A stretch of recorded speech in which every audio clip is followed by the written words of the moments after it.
Okay, so here's the bib rack, and this will be a little awkward kind of walking through some of this because the way I've got it set up. But I just wanted to show you how these components went in. So most of this is pretty straightforward. We got Cantrell's backplane board. Here are the individual slot boards. They're locked in place on this side. On the other side, I've actually got them loose right now because I want to be able to show you how these could go in. And so what I've done, and I'll demonstrate on this side.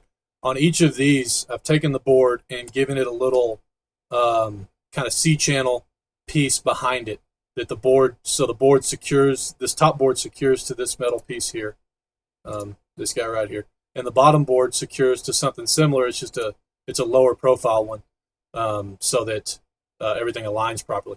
And then those would then secure to this one main piece, which just brings it all together and allows it to slide into place. And so on each side then, I don't have it shown on this side yet, or I haven't added the bottom piece.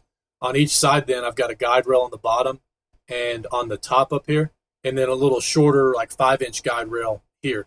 And so what that's going to allow us to do is if this board, this whole assembly comes together, if I was to slide it forward here, let's just see where it's at, I can have it off to the side of the chamber here.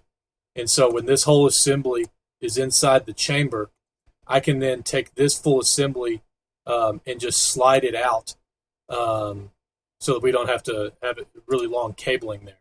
And so what this ends up looking like is I can pop this into place. So I'm just going to give it a little connection here so it does it on its own. I can bump this up against the slide rail right there, and even up to this point, I've got this little mini rail on the top, and like I said, I haven't added one on the bottom, but I'll add one on the bottom as well. So I can pop that up against the side of the bib rack, and then it can slide into place. Then it's guided by that top little 5-inch rail. And then, like I said, there'll be another one down here on the bottom. And so I can go and I can lock it into place here.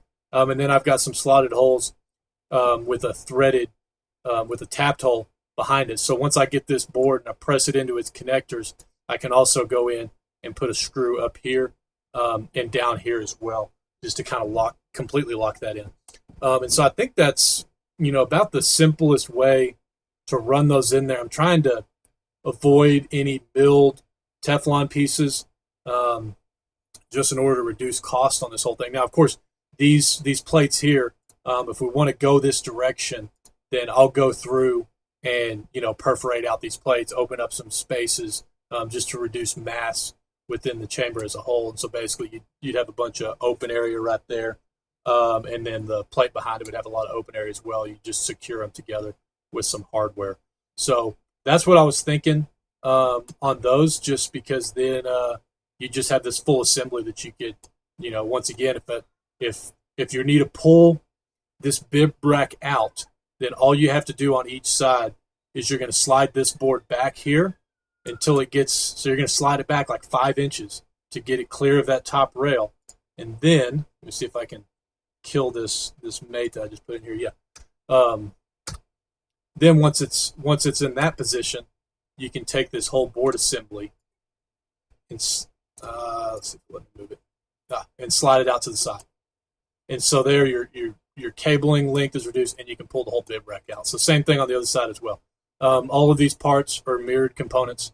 So you just put one on each. It's just a creating two of each. That way we don't have a bunch of custom designed individual pieces. But I think that'll probably work pretty well for securing these and guiding everything in.